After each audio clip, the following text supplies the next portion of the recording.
Tonight, we are so proud to kick off Women's History Month with contemporary women of color making history. A panel presented by We Ceremony in collaboration with the library. We are honored to learn from these women who are changing Boston and beyond. We Ceremony is a visual platform that uses storytelling to share and celebrate the unique voices of women of color. The founders of We, Ileana Panamenyo and Mu Chi Yun, are breaking barriers by creating a community of fearless, innovative, and beautiful women of color. Thank you. Thank you, Maria, for the introduction. Since she already spoke a little bit about what We Ceremony is, I won't go so much into detail, but Ileana and I started We Ceremony in 2015 out of necessity for a more accurate and positive representation for women of color. I'm Taiwanese, and she's from El Salvador. And as you all know, Boston is one of the most segregated cities in the US, and we really needed a space for women of color. And so what better way than to come together with one of my best friends to create a community that's digital but also physical so that all women of color can come together. We'd also like to express our gratitude to the Friends of the Cambridge Public Library. Thank you so much for sponsoring tonight's event. And most of all, thank you all for coming. It's always really humbling to see people who are interested in coming to our events because, it's just the both of us and we're behind our computer screen. So it's really nice to see all of your faces. And I think to just kick off tonight's event, when we think about history and women's history, it's often centered around a very white identity. And while we certainly honor the women of color who have paved the way for us, we're very excited to celebrate 3 local women who are making history, but more importantly, they're making their mark on today and in the future. And I think right now we live in an incredible time where we are actually witnessing history being made, and you can take that in any direction you want. But I know tonight it's for the better, and we're just so pleased to offer you a small glimpse into history in the making by 3 really wonderful and inspiring women of color. All right, we'll get started with the first question. I'm sure all of you, hopefully you've done your homework and read everyone's bio on our Eventbrite page, but if you haven't, you're in luck because our first question is if you can just tell us a little bit about yourself, who are you, what you do, and what's a fun fact that people should know about you. Anyone can start. Hello everyone, thank you for coming out. My name is Sonia and I am the co-founder of the Massachusetts Recreational Consumer Council, and I am also the co-founder of EatMe.land. So both of these kind of entities, ideas are focused very much on the newly legalized plant, the marijuana plant, of Massachusetts. So weed recently got legalized in Massachusetts, December 15, 2016. And on that day, we were given the right to grow up to 6 plants per person, 12 plants per household, possess up to an ounce in public, and 10 ounces at home. This is very, very important to me because it's not just the legalization of a drug. It's the legalization of a plant that's been illegal since the 1930s for very inaccurate, misinformed reasons. And a lot of people have gone to jail for this plant. And now that it's finally legal, it is very important and it is crucial that we create opportunities for those that have been most harmed by the war on drugs.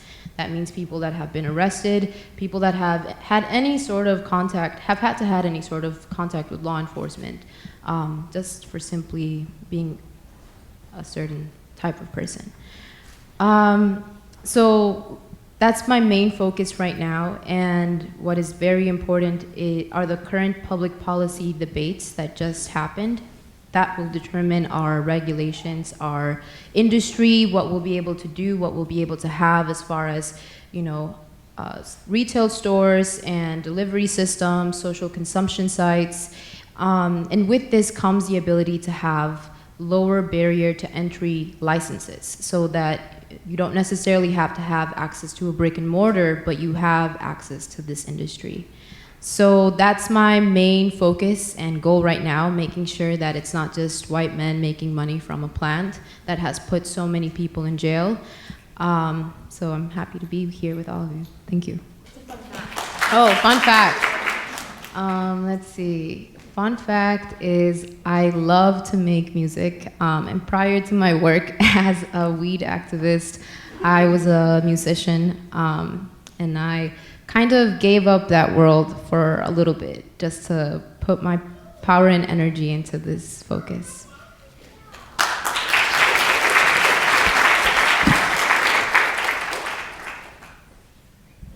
Hey folks, hi, my name is Chrysanthemum. I'm a Vietnamese American trans woman. I'm a poet, performer, and teaching artist based in Rhode Island, although I'm originally from Oklahoma. And yes, I said Oklahoma, not Yoko Ono, not Yokohama. There are in fact people who look like me who come from the South. So I'm someone who thinks that poetry is more than just decorative words on a page. Has anyone ever read Audre Lorde's Poetry is Not a Luxury? Yeah. So thank you, folks in the front. If you haven't, Google it. Google's my best friend. And Audre Lorde believes that poetry is not just ornamental. It, when it deployed specifically, can be a political act of warfare. That when people who were not allowed to use language and speak and have their words recognized or even taught to read or write, when we combat that legacy and create words that subvert wider narratives, we are doing something about pushing what can history remember, what can history humanize, who can history humanize, and whose words can we deem valid. I'm a teaching artist for local poets of color in Rhode Island. I work primarily with queer and trans youth of color, and honestly, I'm blown away by the fact that young people today have so much to say about the world that they live in. And I think that is what poetry can offer. Poetry is just one way of engaging theory to practice, or praxis, that when youth are allowed to understand who they are within a confined space, when we're able to facilitate the means for them to interrogate their own identities, their own histories, and their own families' histories, they're able to say something really amazing about the world that they live in. And more than ever, especially with all the funding that's being cut from youth arts programs across the country, more than ever, I find it very urgent for a youth to really be listened to. Fun fact, I'm a Virgo. I'm a Leo Virgo cusp. August 24th? August 23rd. Love it. It's great. Hi everyone, my name is Amma Marfo, and I am a speaker and facilitator for a company called Fun Enterprises that's based in Stoughton, which means I spend a lot of time talking to college students and the professionals that work with them, occasionally with companies and corporations, around leadership and group dynamics, and most recently I've been doing a lot around creativity. So as we recognize we're in a world that is ripe for change, there are a lot of opportunities for change, how do we train students and professionals and people in larger organizations with influence to do that in a way that is not just different from what we've been seeing, but also centered around people and doing the most good. So that's where I spend a lot of my time. I also do a good bit of writing, some entertainment criticism, some comedy. It is a bunch of different things. But it's been a really cool opportunity to bring that message and all of those different things to students, especially students who might not always have the opportunity to express those things, who might be taught that at any given point the path that they're going to take is just one thing. So I'll talk to them. I said, I am a person who does at any given point 12 things, and I'm doing fine. My parents are not worried. So being able to kind of offer that reassurance, but then give them tools to go forth and think not just in terms of success, but also impact, that's been something that's been hugely important. Fun fact, I always really like the beginning of Women's History Month because I get to start by celebrating it with my mom's birthday, and it's today. I already called her, so we're good. But she is one of my favorite women, so I like that the month starts with getting to celebrate her.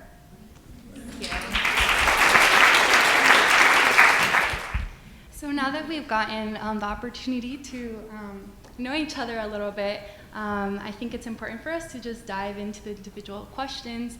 And this is going to be a discussion format. I feel like this is a little formal for me. Maybe it's the organizer inside of me. But please feel free, if there's something that resonates with you, to add to it. And we'll have an opportunity for Q&A afterwards from the audience. But this first question is for Amma. Like Amma described, she does so many things. Just from reading her bio, she's a comedian, she's a writer, she's a content creator. She develops her own website as well. She's an author, educator, the list goes on and on and on. And it's so great that she's here today with us and in our presence as well. But I think one of the questions that really, I think for Mu and myself, that really struck for us was that that huge list of things that you do, I think it really encompasses the phrase or the hashtag that we use a lot, Black Girls Magic, and a true definition of that. And my first question is, what does this phrase mean to you, and how do you apply it to your daily life? So this is a big question, and I took a long time to think about it. And I think the best way that I can think to answer it actually is less about me and more about something that I saw and observed and felt late last year. So actually not too far from here, when Harvard gave out the Dubois medals, one of the medals went to Ava DuVernay, who, coming out with Wrinkle in Time, if you've not bought your tickets, please go do that. We need it. And they started her piece of the presentation with like a montage of her work and watching her direct people. And I cried for much of that montage. But for me, it was a little bit different than just kind of seeing something super impactful. I studied film in college, and I always used to joke that right after I left college, which was right when Netflix was first started, my entire queue looked like a 70-year-old man made it. Because everything I was watching for class was just things that 70-year-old men who were teaching my classes really liked, which in turn was stuff that other 70-year-old white guys made. I couldn't have dreamed of Ava DuVernay existing. And the fact that she was out there being somebody that now I could watch and say, that's somebody that looks like me doing something that I would love to do. I don't know when that's getting added to my list, but that was a hugely impactful moment for me as an adult. And I think being able to afford people that opportunity well earlier is a hugely important opportunity. And I know that there's an element of the Black Girl Magic concept that speaks around it being able to be in everybody, but I think there's also an element of it that makes it seem as though it's this mystical thing where it takes a superpower for a Black woman to be able to do something amazing. And I think if any number of the things that I'm doing, if somebody, a student that I talk to, or someone who reads something that I wrote and resonates with it, feels like that thing is a little bit more accessible to them because of what I did, I think a big part of that magic is being able to spread that potential and that recognition that you could have that to somebody different. So that's what it means to me. Thank you.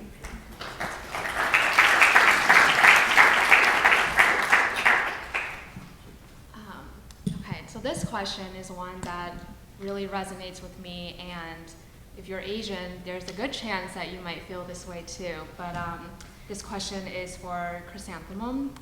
So the damages of the model minority myth is something that is not often discussed, but definitely and very largely felt in the Asian community. As an Asian American woman, what are some barriers you have encountered, and how have you overcome them? The funny answer is the Cambridge and Somerville exit was my biggest barrier today. It took 20 minutes to get off that highway, and that felt a little oppressive to me. I've also taken this exit 3 times in the past month. Oppressive each time. Are folks in the room familiar with the term model minority? If not, I'll explain it. The model minority myth is what we use as a concept to describe how Asian Americans, this includes people from East Asia, countries like China and Taiwan and Japan, Southeast Asia countries like the Philippines, Vietnam, Cambodia, and South Asia, including countries like India, Bangladesh, and Pakistan. Somehow all these people are going to be viewed as the ideal kind of minority or immigrant to the country of the United States. This is particularly used as a wedge against other communities of color, particularly Black communities. And so in place of that, I really hesitate to call the model minority myth a pure myth, because I think it has true tangible material effects on not just Asian people, but also other communities around us. When I think about what are the barriers that I've encountered, I know that they're not just because I'm just Asian American, or just because I'm just a Southeast Asian woman, or just because I'm a trans woman or the daughter of refugees. It's also intrinsically linked to my transness, my mental illness, my disabilities. All these things make up the facet and the palette of what I've had to overcome. And I don't think necessarily overcoming barriers is something that I'm always proud of, right? That for every person who overcomes the barrier, for everyone who breaks through the glass or bamboo ceiling, there's so many other people who are not breaking through. And within the Asian American model minority myth, I think it's really easy to see me and other Asian American women who are doing leftist political work as women who are doing some kind of work that is legendary, revolutionary, except the work that I am doing wouldn't be possible without Black and Indigenous women who have laid the steps before me. And I say that because women of color is a term that was coined by Black women during, I believe, the Women's Conference many decades ago. And when Black women were coming up with ways to organize themselves, non-Black women of color felt very marginalized and felt like, well, if white women are doing this, and if Black women are doing this, then where do we come in? And so really, it was Black women organizers who said, we'll make an intentional choice to unite as women of color. And this is a term that is going to obviously flatten all of our identities, but when used and deployed specifically, there is a potential for solidarity. And so I would love to talk about the Asian American model minority myth, but for myself, I don't really find that applicable anymore. I don't face barriers necessarily tied to my Asian identity in day-to-day life. Sure, I'll have the occasional slur, the occasional person who will bow at me or, like act as if I don't speak English, but the things that are more pressing to my community, the Asian American community, are issues of Islamophobia. Many Muslims are Asian, right? Police brutality affects Asian Americans, but also there are also Black people in the Asian community, right? So the Asian community is not separate from all these other women of color. We are all, there are a lot of things that we have to specify and be intentional about. And while the myth is one issue that, that Asian Americans face, it is not everything that we face either. Thank you.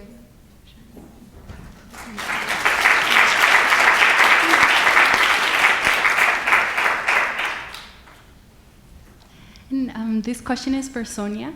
I think that especially right now during this political climate, immigration is a huge topic. And I think it's very important that we speak about how immigration looks different from each country. My family is from El Salvador. It's gonna look different comparison. Yay, Salvadoreña!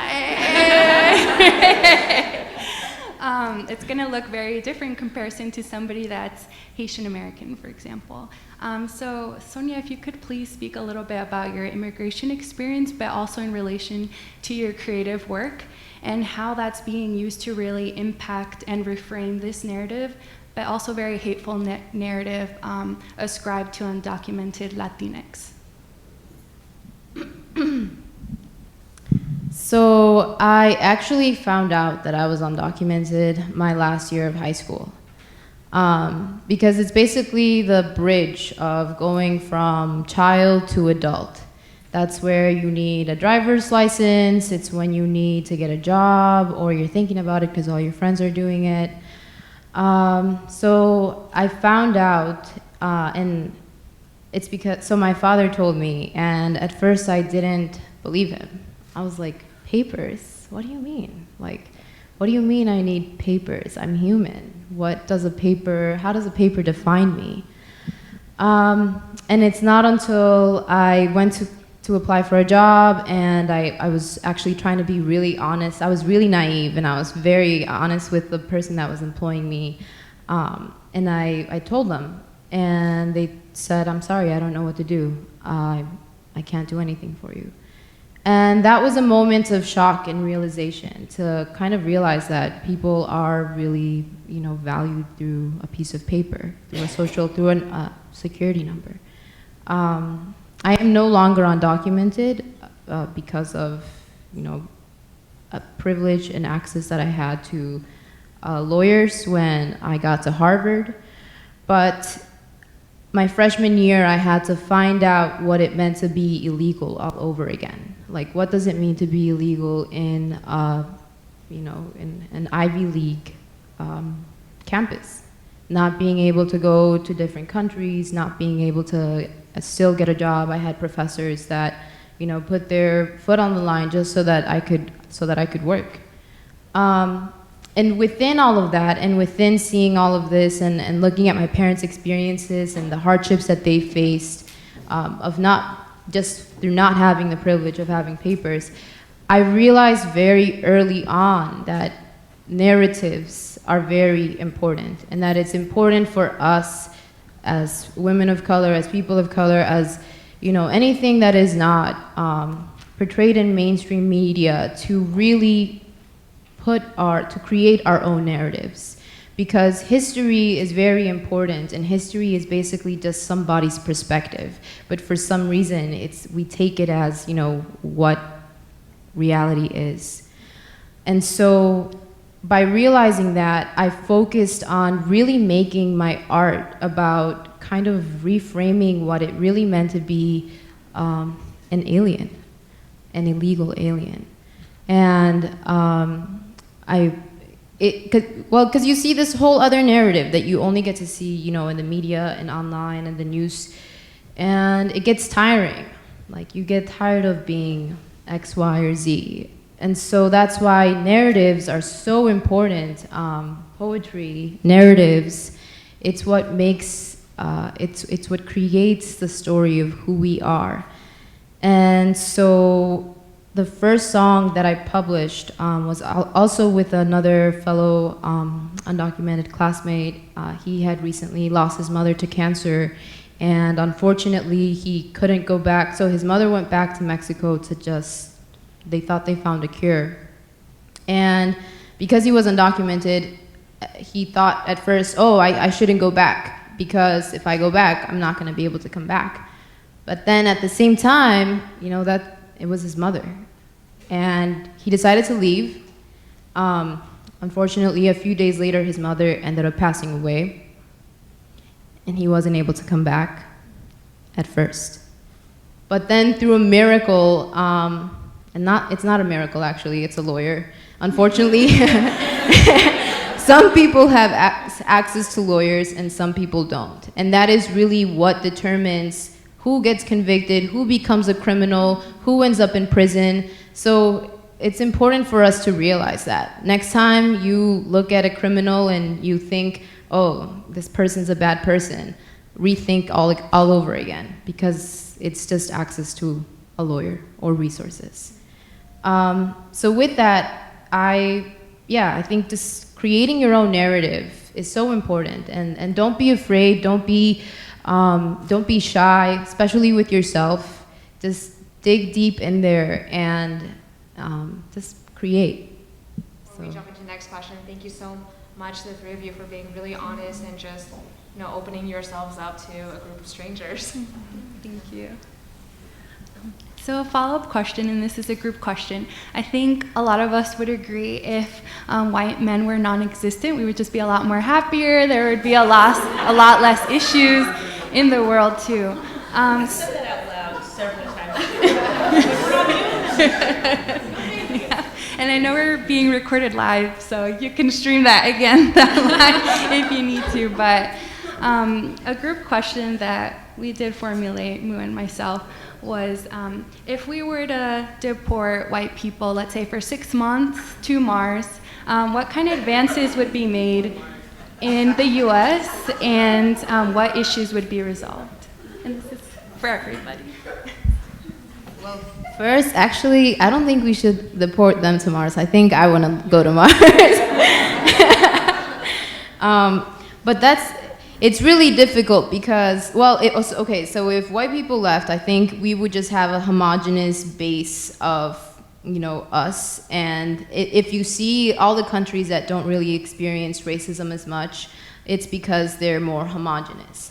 And so the thing is, we just have implicit bias. Like, white people are going to hire white people, black people are going to hire black people, brown people are going to hire brown people.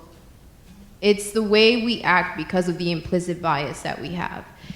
So instead of deporting white people, I think the bigger challenge that we face is really just creating the connections and the conversations that are needed, not just to talk about race, but to also talk about class. Because let's face it, the people that are going to be going to Mars are probably like some of the richest people. So those conversations need to happen, and it's difficult a lot of the time because it's not on the same level of playing field, so the perspectives aren't, consumed equally, but it's still important to have those conversations. So, yeah.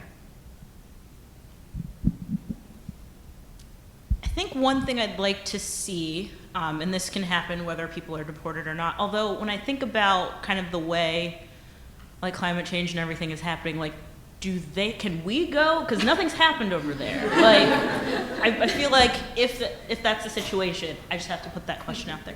But I think that one element of that dynamic, and again, it speaks to race, it speaks to class, it speaks to any numbers of bias, is that there are a lot of inequities in terms of who's represented at higher levels. So I would like to see that even out, not just in government, but also in higher levels of corporations. One example, and it's kind of an offbeat example, so stay with me. I love commercials. I don't skip through them. I think they're fascinating. And I feel like honestly, 3 or 4 times a year, we'll see a commercial come out where it becomes a big thing because somebody made a mistake. So like the Pepsi ad with Kendall Jenner, the Dove ads that ended up getting made really popular for mistakes that were made. And a lot of the times when I talk to people about that, they will say, oh, well, no one was in the room to tell them that something was wrong. And my answer to that is always, maybe there was nobody in the room that was wrong, that could say that something was wrong, but it's also possible that somebody was in that room, voiced an objection, and that person's opinion was deemed unimportant.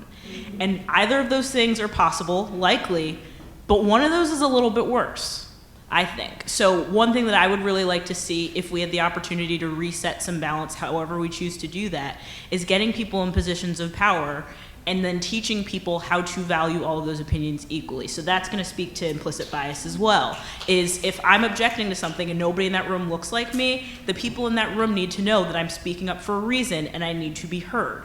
And how can we build that space in, again, as many different places as it's needed, in government, in entertainment, which we're seeing a little bit more of now because it's easier to talk about, in enterprise and business. How many different places does that conversation need to be having? And at the end of that 6 months, how do you maintain it?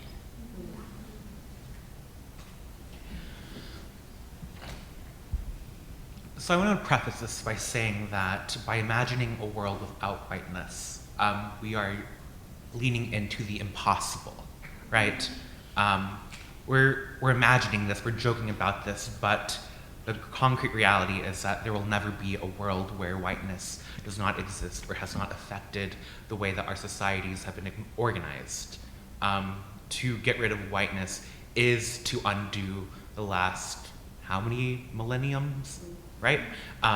However, I think what this question highlights for me is that when whiteness is not in the conversation, when whiteness is not the center of conversations about race or about how communities of color interact with each other, then we can actually see how can we as an intra-community of people of color how can we actually start showing up for each other?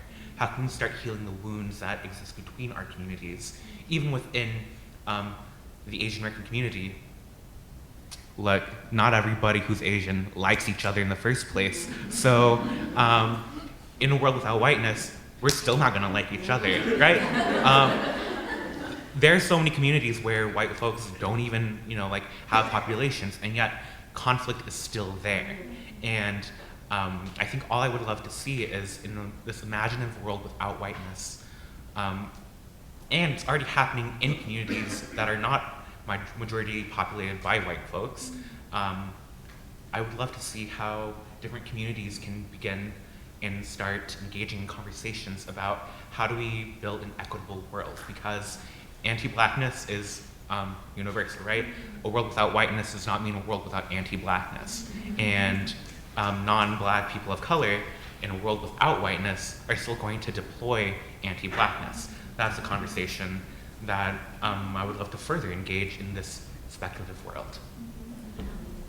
And I think that really segues well into our next question. And I agree with all three of you that whiteness is something that will always be a constant factor in our society. And if there's no whiteness, there's still some oppressive state that is going to separate our communities. But according to the Center for American Progress, women of color will make up 53% of the female population by 2050. That's not far off from now. And initially we asked, how can white people be good allies? But I also want to broaden that up to not just white people, but also communities of color. How can we be good allies to each other to ensure that we are wholly represented, we're working across communities, and that we have a seat at decision-making tables? And this is a question for the group, so. I'll start, because I spend a good bit of time with this in a very specific context. So because I've spent so long with students, specifically college students, I'm in the position to recommend or mentor or sponsor people fairly often. And it has been my strategy in the past several years is to give that help and prioritize that help for people who would not get it otherwise. So being able to put people up for things who are absolutely 100% qualified, but might not have that opportunity otherwise because they don't look the part or someone thinks they don't fit. And it helps to have somebody in a position of power say, this person can do the thing you're asking of them. This person can improve this organization for these reasons. Maybe not just because they fit, but because you have a gap and they know how to fill it. And that's equally as important. So for me, the big part of being able to, ally is the word that typically comes along with that, but I think a lot about being an accomplice to people who are struggling or activating situations where they can be helpful is figuring out who needs that help more. And that speaks less to kind of equal playing field and more to equity. Where does equity need to be restored and what part can I play in that?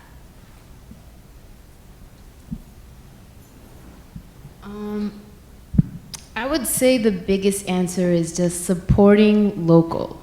That means local artists, local stores. I think a really great platform for this is Patreon. I don't know if you guys are familiar with it. Yeah, it's awesome. It basically gives anyone the ability to own their own ideas or services, and it gives you, the community, the ability to fund these ideas. Because it's something that we have to think about as consumers. Where are our dollars going? Who are we supporting? And through these platforms that now exist, we have the ability to really support our local groups. And then through that, through having like a platform of wealth and community wealth, then we can continue to build. But also connected to that, voting. Like, who are we voting for? Who are we putting in these spaces of power so that they can determine what our laws and our systems will look like? That is a really important question. And I really don't think that a lot of us engage with that thought very often, just because, politics, yeah, Trump is our president, woohoo, yay, nay. Yeah, like, it sucks, but at the same time, I don't think we are engaged as a community in local politics. And this is something that we really, really have to pay attention to. It's not about the president. It's about the people that are making the local laws. It's about,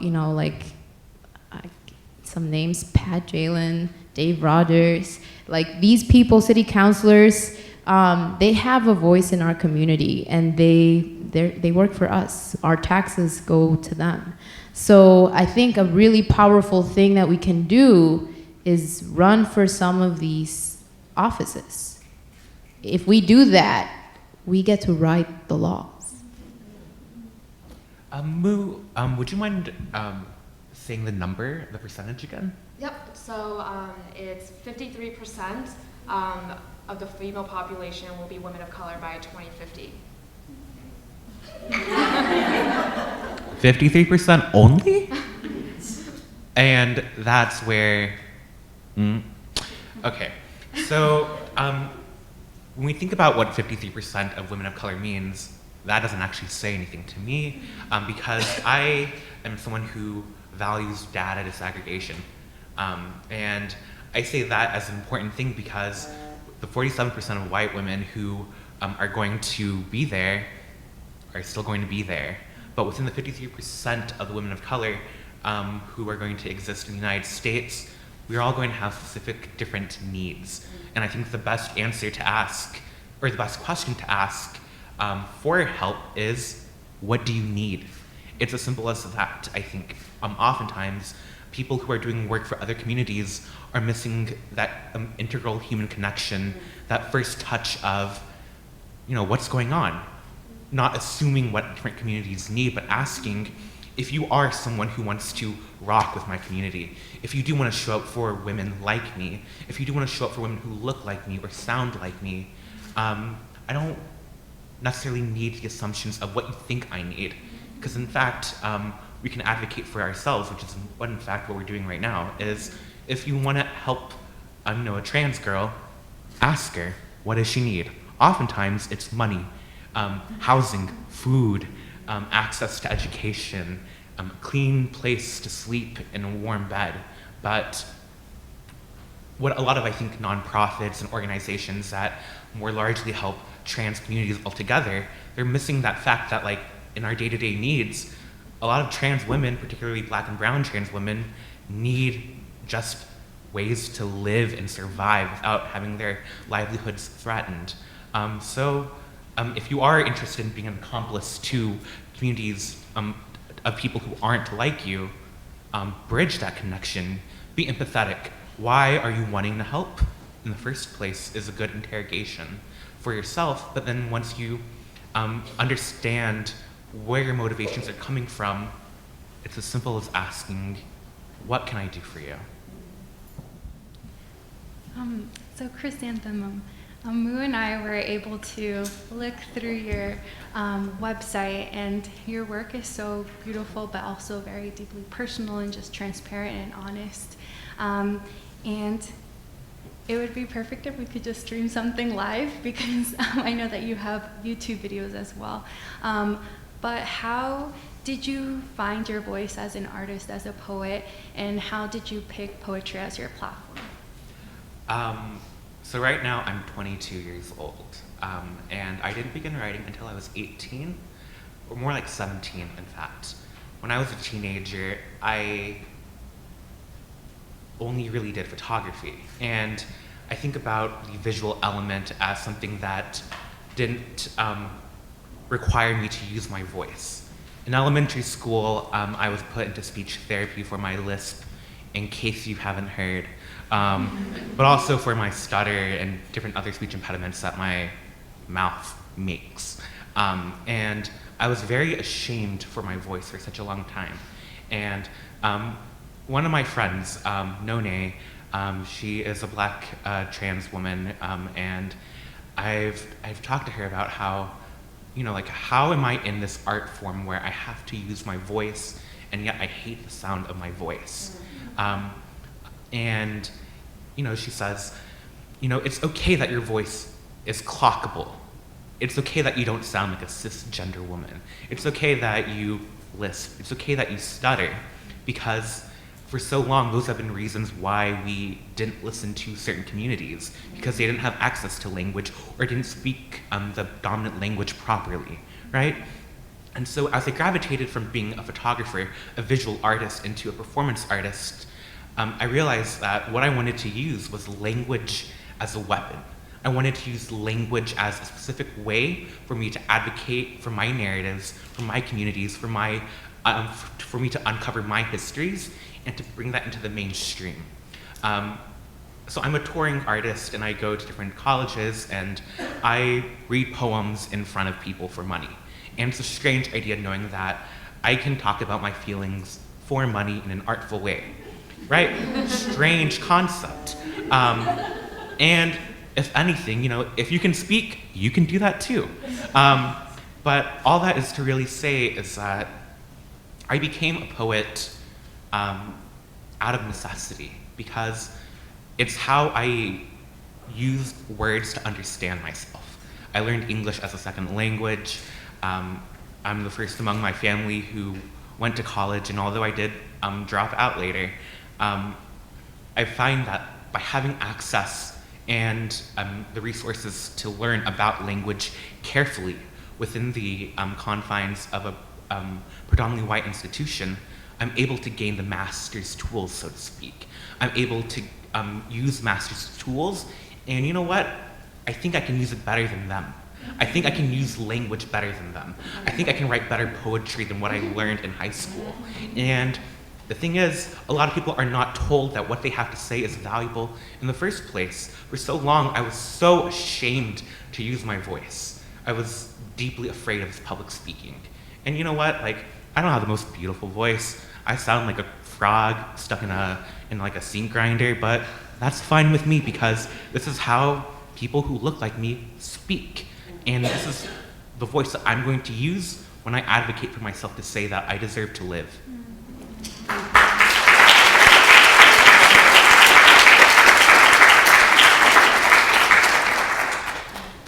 So you mentioned that you're using words as a tool, and I think everyone on this stage right now has a different form or different platform they use as a tool. And this question is for Sonia. How is your work rebranding and destigmatizing what it means to be both a cannabis user and also a person of color? Well, I'm basically kind of doing the same thing that I've been doing for illegal aliens, except now I'm just doing it for weed. Because, both of them, I saw very huge parallels between immigration and weed and drugs and what exists in the US. So they're very similar for two reasons. They're both commodities, and they both have a very long history of being stigmatized. But while one becomes legal, weed, the other one remains illegal, people.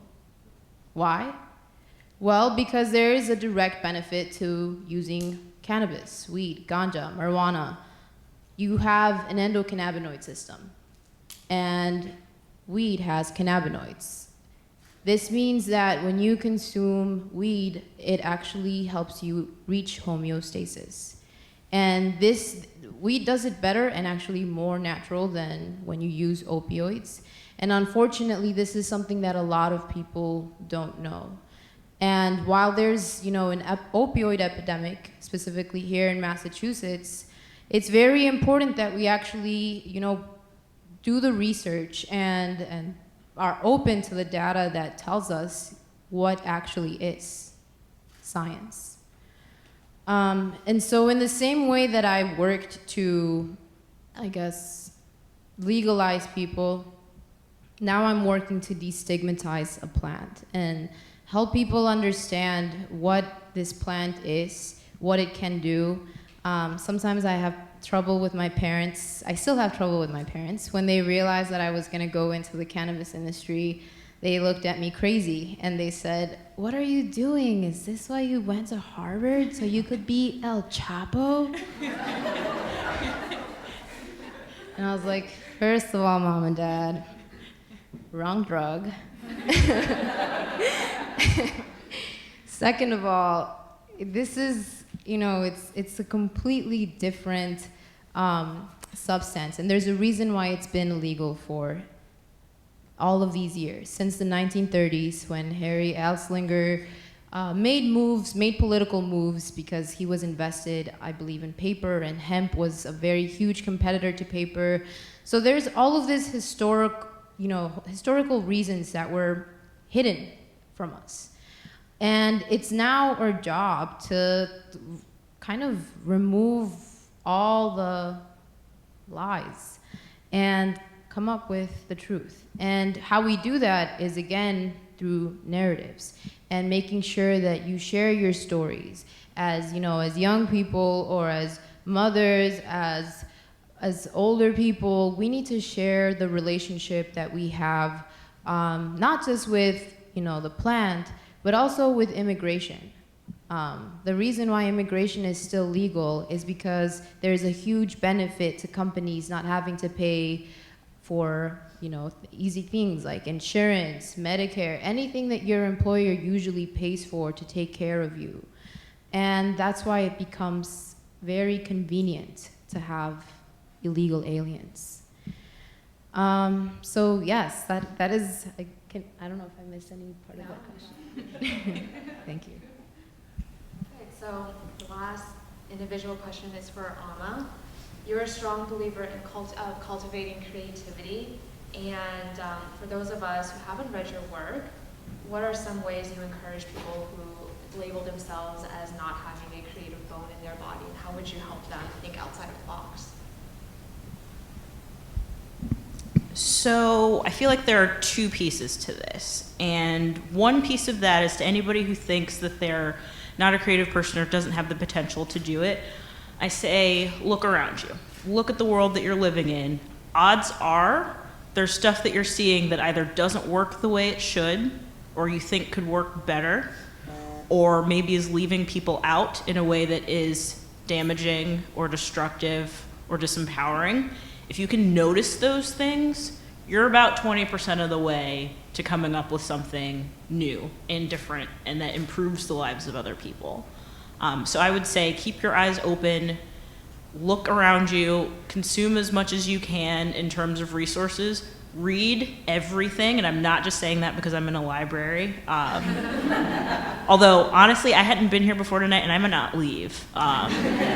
It's beautiful here. But yeah, read everything. Read things that you love. Read things that people recommend to you. Read things that you don't think you'll like, because you will learn something about yourself and about that topic, whether you're really enjoying it or really struggling with it. So being in a position of noticing things, I think, is the first big part of being creative.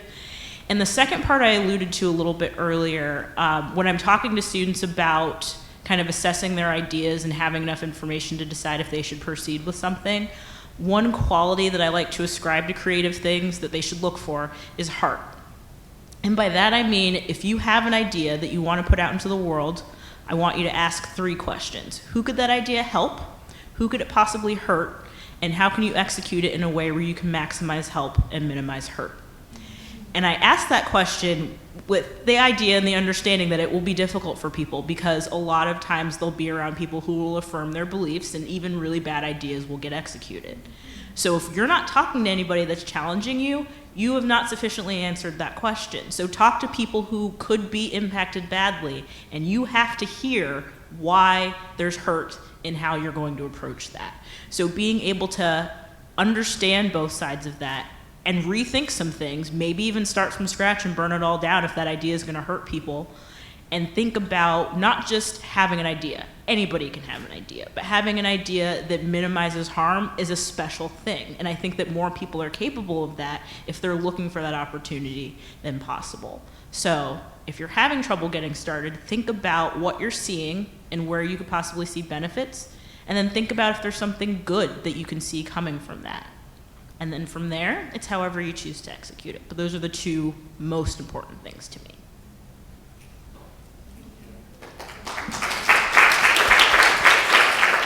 One last question, because it's Women's History Month, and tonight we celebrate the 3 of you on stage. What is one thing you want to be known for? I guess this isn't something that I necessarily want to be known for, but I just want to give a quick shout out to Ayanna Pressley. please go support her because I want the world to be known for women like her.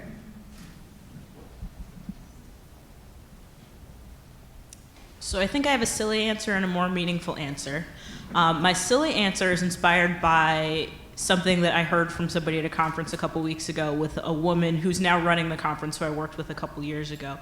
And she brought back the idea that whenever we had meetings, and we did remote meetings because people were all over the country, they were very efficient and they ended on time and we got done what we needed to do.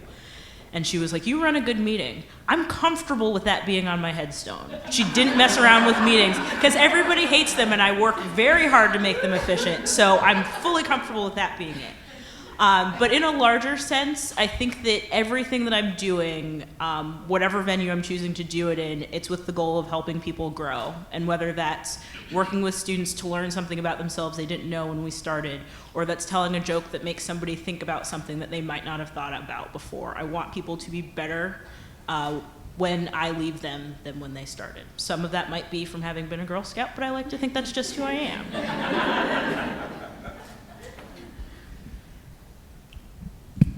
I'll be a little grim. I've thought about this a lot, and not in the framework of popularity or fame, but that if I were to die, if I were to be murdered, who would remember me? What would I be remembered for? And how much humanization would go into that process? A lot of people mark the beginning of the LGBTQ rights movement at a Stonewall Inn, where police officers raided the inn, and many of the bar patrons resisted and fought back against the police in order to ignite what is now considered the modern contemporary LGBTQ movement. Oftentimes, when we think about this story, we think of two women. We think of Marsha P. Johnson and Sylvia Rivera, and we mythologize them as women who were somehow on the front lines of the Stonewall riots, and that they were the first ones to throw bricks. But if you look at history, if you look at the records, that wasn't true. Marsha didn't even say she didn't show up till hours later. Marsha was doing something else. But Marsha and Sylvia are not remembered for throwing the first brick. I don't want to be remembered for my accomplishments. I don't want to be remembered for all the good things.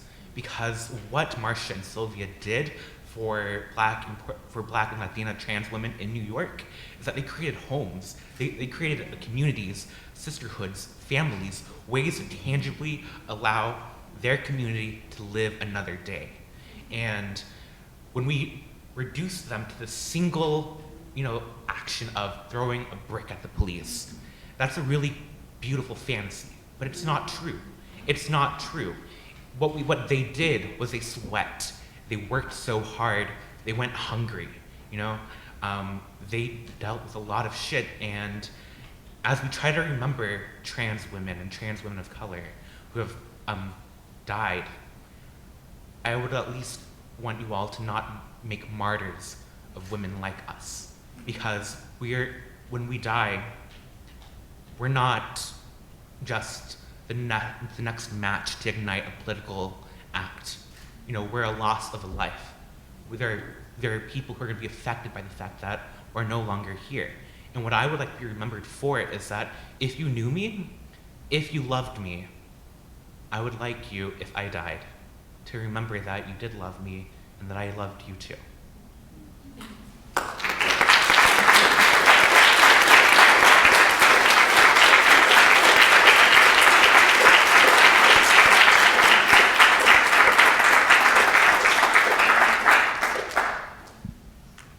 Thank you once again to our three speakers to being so vulnerable but also transparent in terms of your creative work and also what you do in terms of 9 to 5 and also sharing a piece of yourself with us as well.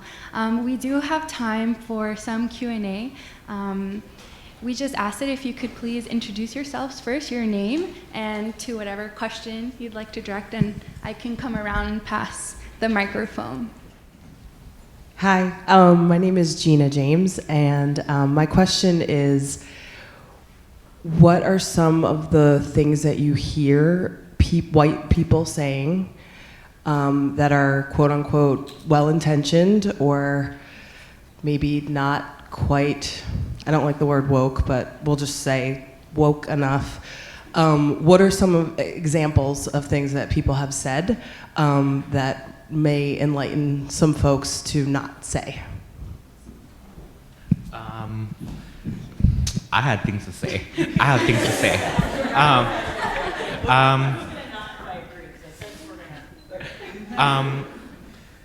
Often when I walk into a space and they're, especially like young, white, queer, and trans people who have seen me on the internet, they take that as permission that because I've opened myself vulnerably in a public space, that they're entitled to my public space now.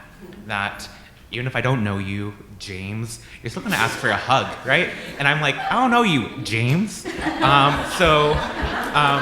are also times when it's a little bit less like that, and it's a lot of like, yes, queen, come, look at her slay. And I'm like, I really just, I don't know. I got out the bathroom and I walked here. Like, that wasn't just a grandiose, fabulous thing. And I think that adds to the mythologization of trans women and trans feminine people, is that, you know, like when I walk down the street, it's sad, but I hear two things. It's I either get catcalled or I either get, yes, queen. And both dehumanize me in very different ways. So sometimes these overly intentioned compliments that are like, yeah, I know you're a real woman, you're a real biological woman, yeah. And I'm like, can I have a two-piece and surprise? That's all I'm here for. That's all I'm here for.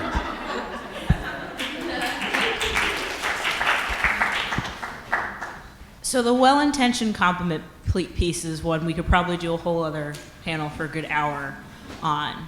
If any compliment that you or anybody you know or anybody you might have seen gives, then comes with for whatever way that in which that person identifies, you can keep it. We don't need it. No, thank you. Can you give an example? Yeah, so being well-spoken for being black, for being a good writer for being black, on dating sites, which are well documented to not work well for women of color, for being pretty or beautiful for your race, anything in that vein. That's damaging. Like, you think you're saying something good, no, you've canceled it right out. So anything that then you feel compelled to qualify with that, that's not a compliment. That's, you've talked a step too far, you probably should have just held it in to begin with. I think it's not necessarily what you say, but more so what you don't say. I think it's very important to listen, because that's something that I think that, I mean, we all forget as human beings, but especially if you're really trying to connect and understand, you know, where somebody's coming from, listening will get you 10 times farther than speaking. Just because it gives me the ability to really tell you where I'm at, or, you know, just if I'm dealing with a lot of shit, it just gives me the ability to say, hold on, I really can't take your energy right now, because that happens sometimes. But also something that would really help is extending business opportunities or ownership opportunities, extending the trust. So I was at a UGMA meeting yesterday, and UGMA is an organization that's helping to create community wealth, specifically for people of color. And they described 3 things that really keep POC businesses from forming: the wealth gap, the credit gap, and the trust gap. And the trust gap, wealth gap is just what's generationally passed down to you. The credit gap is having access to financial institutions like banks and, you know, credit. As historically, people of color have gotten the short end of the stick just because of, again, the implicit bias and somebody subjectively creating your credit score. And then the trust gap, I feel like that's the one that all of us have the ability to have most access to. And it's just trusting that, you know, it's okay to share. That's basically it. So listening and trusting I think, two major components. Thank you. Are there any more questions? Hi. So my question's actually about men of color. So I'm Asian, Southeast Asian, and Black Caribbean mix. How do you navigate and deal with sort of men in your family or in your community not understanding the importance of or supporting your full potential in doing what you do?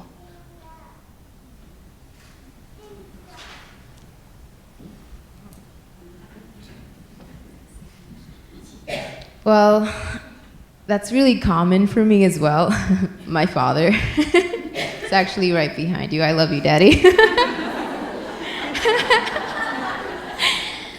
So, my dad has not always supported my dream right away, or other men of color. Well, first thing I would say is run away and create your own spot so that they can only visit you when you say it's okay.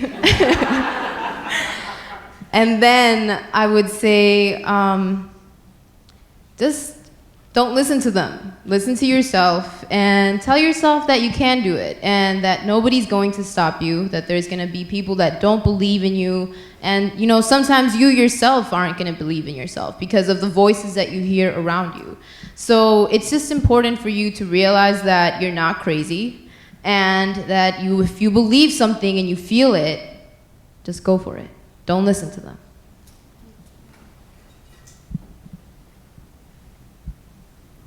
Agreed.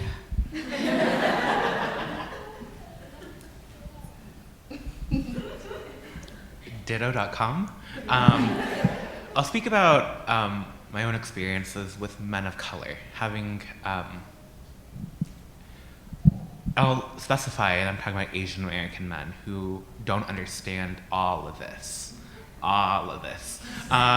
And oftentimes I think it's about, for me, trying to mediate how can I extend empathy to someone who doesn't understand what queerness and transness is because of generational transnational gaps, but also trying to understand that that's not my job to fix a man who won't reach his hand out for me. You know, like there are men in my life, there are men of color in my life who will step up for me because they've extended that empathy and they've also been able to realize that that by humanizing me and by understanding what we have in common, where our points of solidarity can be, there's something very useful in that. But if you're not ready to make that jump, I'm not going to jump with you. I have other things to do, such as my Netflix queue.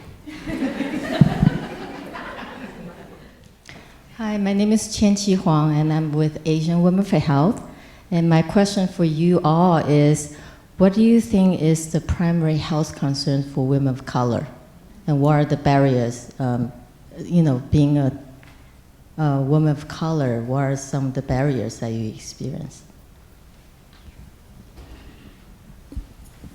I think a big one that spans really all women, but it compounds with women of color, is being trusted to know your medical experience.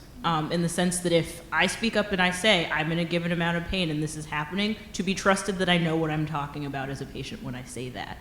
We have the high profile case of Serena Williams, who had a blood clot shortly after giving birth, was not listened to. And if you're not listening to Serena Williams, what chance do any of the rest of us have? I mean, really. So thinking about the fact that, and I don't know where in medical training this comes in, and I have friends who work in medical schools, but talking about the idea that patients need to be trusted when they're speaking up about what they know about, and I think that being able to do that counts for double or triple or quadruple anytime you're dealing with an additional identity that somebody wants to discount or has been trained to discount or has not been taught doesn't need to be discounted. So I think that's a huge general one, but that's the one that came to mind as soon as you said that. Trust that we know what we're talking about.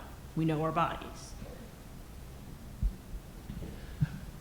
Specifically for trans women of color and trans feminine people of color, I think the access is the hardest thing. That not all trans women need to medically transition or want or seek sex reassignment surgery or any other kind of surgeries. Oftentimes, what a lot of trans women do need is health checkups, primary care providers, access to insurance, being able to get health care in the first place beyond just the neighborhood community clinic, right? Like, there's so many, especially in New England when it's such a centralized area of medical help, right? There's so many doctors in Massachusetts, Doctorville over here. But like, how many of my sisters are going to go see those doctors, right? Because to see those doctors, you need to pay those doctors. But more importantly, I think within Asian American communities specifically, so my parents are refugees from Vietnam who they escaped after the Vietnam War, and my entire life as an adolescent, I could never identify what was up in my family. And it wasn't until I took a high school psychology class and I was like, oh, PTSD. But right, like that kind of word does not hold weight for people in my community. My dad actually just sent me a selfie of himself from the hospital, and he was like, I felt something was going on in my heart, so I went to the hospital. And I'm like, okay, Dad, are you okay? And he's like, yeah, I'm great. Actually, never been better according to the doctors, but I'm so stressed out. And to me, I can hear that and think, oh, maybe he had a panic attack or an anxiety attack. But that language doesn't necessarily hold weight. And so what I have to offer him is, what do I need for you to combat the stress in your life? And it's all about being able to reframe the medical institutions for specific communities, because my grandma does not know what's going on when she, files her Medicaid and stuff.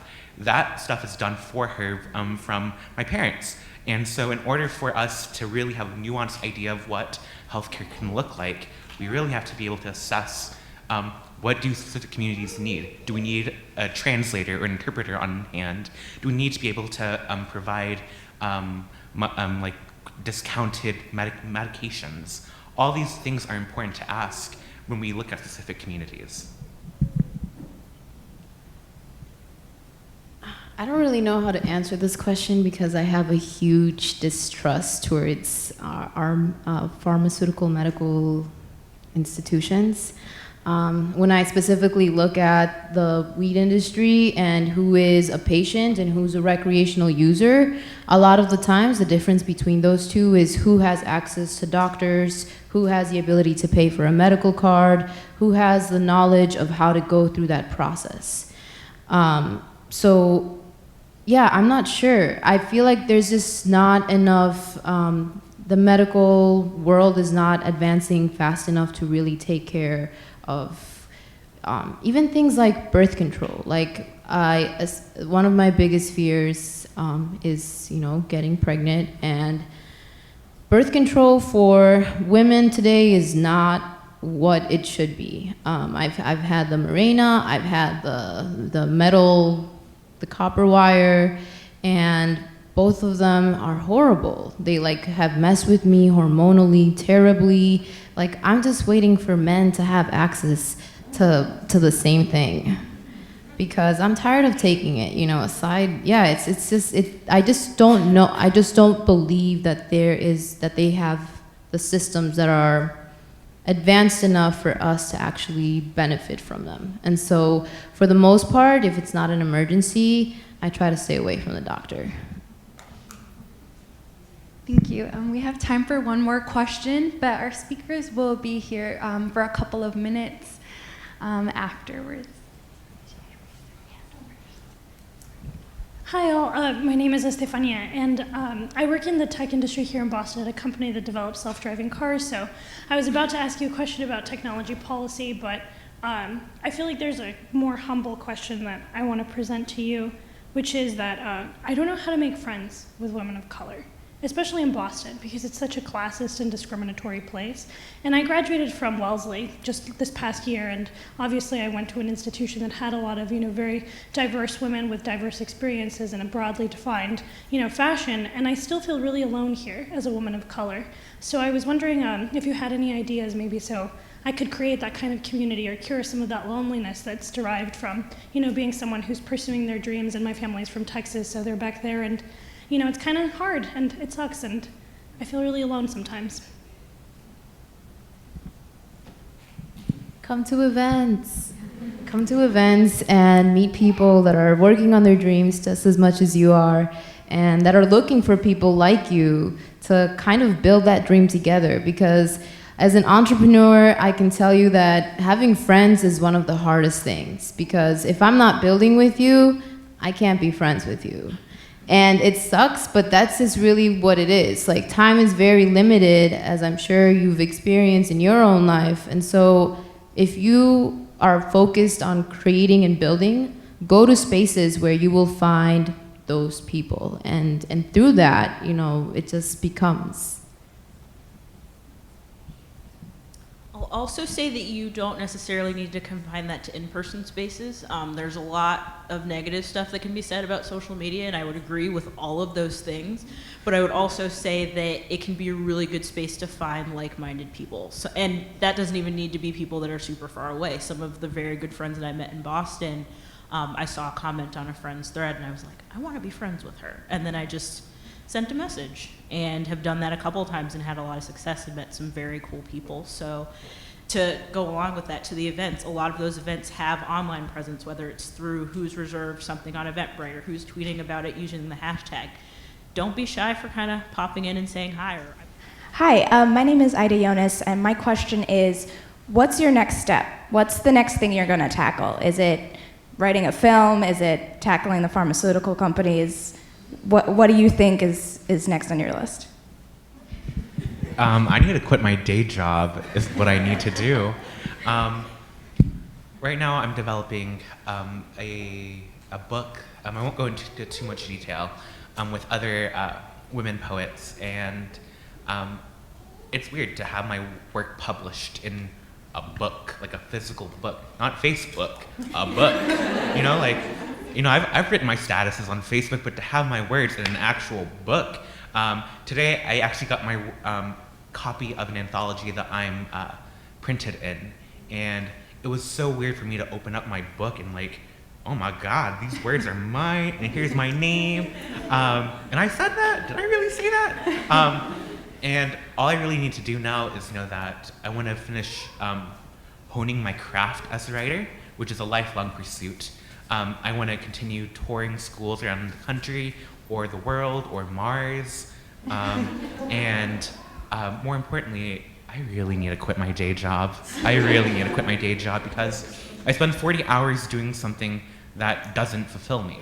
And if I can use those 40 hours to sleep, but also to do what I actually love, that makes life worth living for me.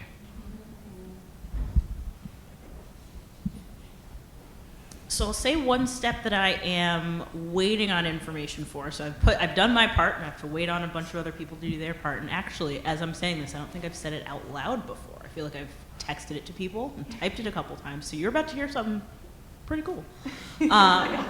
So in addition to a lot of the other offbeat interests that I have, one thing I've always really liked is children's television. Even as an adult, I spend a lot of time watching it because I work at home during the day, so it's a nice thing to have in the background. And if I zone out, then I learn something, so everybody wins. And a couple years ago, one of my friends made me aware of the Sesame Writers Room, which is a program that they have specifically to bring in writers from underrepresented populations. And it was sent to me, of course, with the you should apply, and then I didn't. And then it happened again, and they're like, you should apply, and I didn't. So this time I did. So I'll find out in May, I think, if I get to spend 8 weeks in the summer with people who write Sesame Street and Odd Squad, which is my favorite. And if anybody in here has kids who watch Odd Squad, it's the best. It's about math and you solve mysteries. It's so great. Doc McStuffins, but shows that are doing something really interesting to teach kids. And I feel like, especially thinking about what children's television looked like when I was young, super white, And now it's so interesting to see who's represented and how early kids are getting to be in on the idea that people around them are different and there's something to be learned from that. Being a part of that would be amazing. So I hope that in the 250 words they gave me, I conveyed that well enough to get the opportunity to be a part of it. But that is a thing that I've put out there. We will see what comes back in a couple months.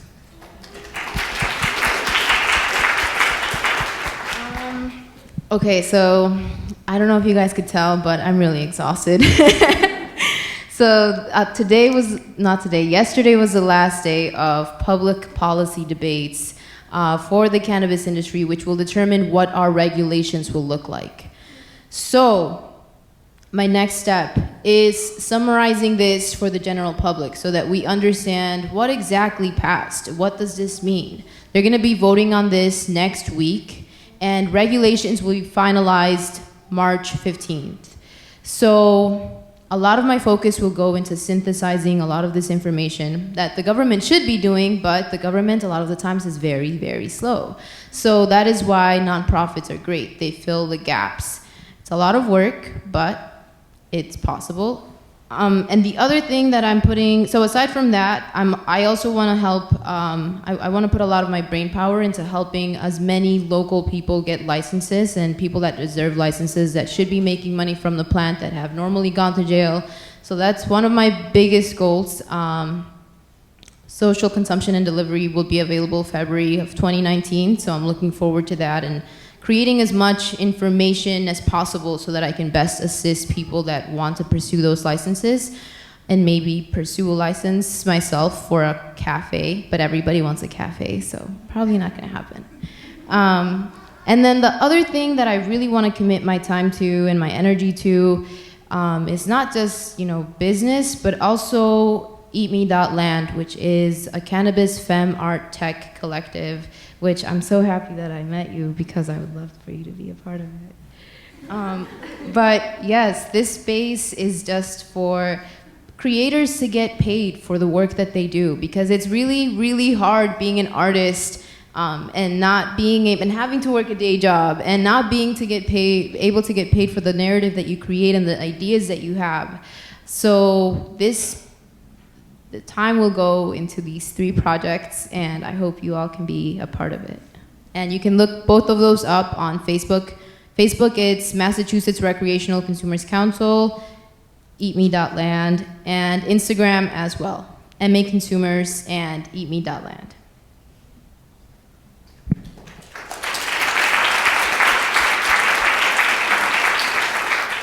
Hi, my name's Kate. Thank you for being here.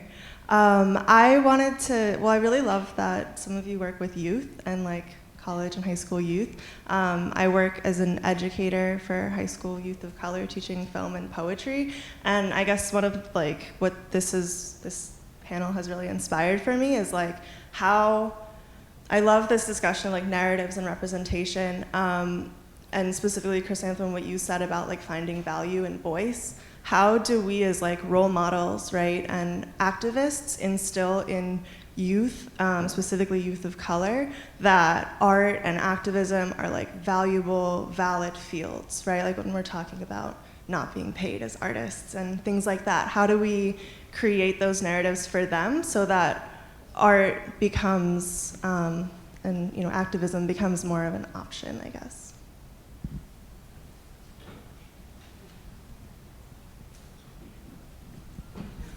I guess for me, it's just seeing all the white boys do it.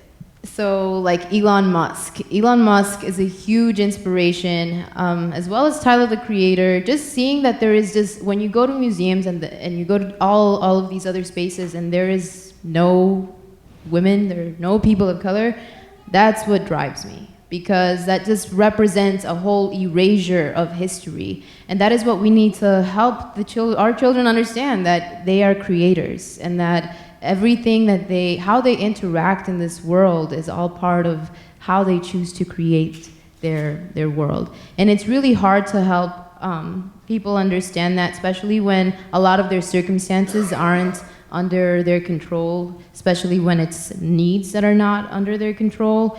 But it's important for us to really remember that create.